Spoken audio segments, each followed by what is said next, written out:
தனக்கான வீட்டில் பப்பு தாத்தா ரொம்ப வருஷத்துக்கு முன்னாடியே வெளியூர் வந்தார்.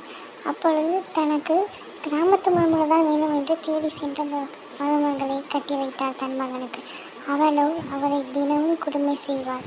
அதாவது வீட்டு வேலை முதற்கொண்டும் அவள் தான் பார்க்க சொல்வாள். இன்றைக்கி டாய்லெட் கழுவிடுங்க, அப்புறம் என் ஃப்ரெண்ட்ஸோட நிறைய பேச வேண்டியது இருக்குது, நான் போகிறேன் அப்படின்னு சொன்னான். அதை கேட்ட மதன், என்ன அம்மா அப்படி இருக்காங்க அப்படின்ட்டு. ஆனால் அவங்க மாமா, நான் தானே தப்பு பண்ணேன், எனக்கு தேவைதான் அப்படின்ட்டு சிலை போல் நின்று கொண்டிருந்தார். கால் மேல் கால் போட்டு மரியாதை இல்லாமல் கூட உட்கார்ந்து கொண்டிருந்தார். திடீரென்று ஃபோன் கலந்து வெளியே சென்றார். தாத்தா, நீங்கள் கவலைப்படாதீங்க என்று மகன் சொன்னார். இல்லைப்பா, அவங்க அம்மா திட்டுவாங்க. அட வாங்க தாத்தா, அம்மா தான் இல்லை என்று பாத்திரம் கழுவிற்கு உதவி செய்து போனார்.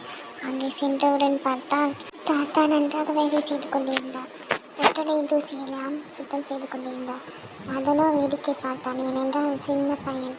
அப்பொழுது தாத்தா எல்லாம் தூசியை தட்டி கொள்ளும்போது திடீரென்று சத்தம். பார்த்தால் மதன் கண்ணாடி கிளாஸை ஒடித்து விட்டார். சிறிது காயம் ஏற்பட்டது. ஐயோ கண்ணா, என்னப்பா ஆச்சு என்று தாத்தா வருத்தத்துடன் கேட்டார். ஒன்றில் தாத்தா, லைட்டாக தான் கீழே என்று அழுது கொண்டே என்றார். சாரி தாத்தா, நான் இவங்களோட ஸ்டார்டை விடுப்பா என்று அதையும் அவன் சுத்தம் கொண்டிருந்தார். ஆனால் கணக்கு காட்டணுமே, அம்மா திட்டுவாங்களே என்று மனதிற்குள் எண்ணிக்கொண்டிருந்தார். தாத்தா தானே திட்டு விழும் என்று நினைத்து கொண்டிருந்தார். அப்பொழுதும் அவளும் சிறிது பயந்து கொண்டிருந்தார். மருமகள் என்ன சொல்லுவாங்க, இந்த விஷயத்தை தெரிவித்து என்னது காலில் கட்டலை அப்படின்னு என்று கேட்டார். இல்லைம்மா, தெரியாமல் உடச்சிட்டேன். ஐயோ, இப்படி பண்ணிட்டீங்களே, நீங்கள் தான் பெரிய மனுஷன் தானே. அம்மா என்னதுக்கு திட்டுங்க, தாத்தாவை திட்டாங்க, நான் தான் தப்பு பண்ணேன். உங்களுக்கு ஃபோன் வந்துச்சுமா, வெளியூர்லேருந்து ஃபோன் வந்துச்சு, உங்கள் ஃப்ரெண்டுன்னு சொன்னாங்க. அடா ஆமாம் நான் மறந்துட்டேன் தாத்தா, நீங்கள் தப்பு பண்ணனால தான் அம்மா வந்து திட்டுறாங்க, என் மேலே அவ்வளோ அக்கறைலாம் இல்லை, நீங்கள் எதுவும் நினைக்காதுன்னு சொன்னான்.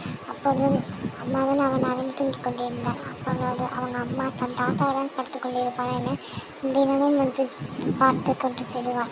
அவன் போனவுடன் அவன் தாத்தா ரூமுக்கு சென்று படுத்துவிடான். ஏனென்றால் தாத்தா ரூமில் கீழ் துணி துவைக்க வேண்டும் இருப்பதால் மிகவும் ஜில்லுன்னு இருக்கும். தன் தாத்தாவை பார்த்து கொள்ள வேண்டும் என நினைத்து கொண்டு இருப்பாள். அப்பொழுது பார்த்தா தாத்தா சோபாவில் படுத்து கொண்டிருந்தார். ஏன்னா தன் பேரன் எப்படி மறந்து விடுவான் என நினைத்து காத்திருந்து படுத்துவிட்டார்.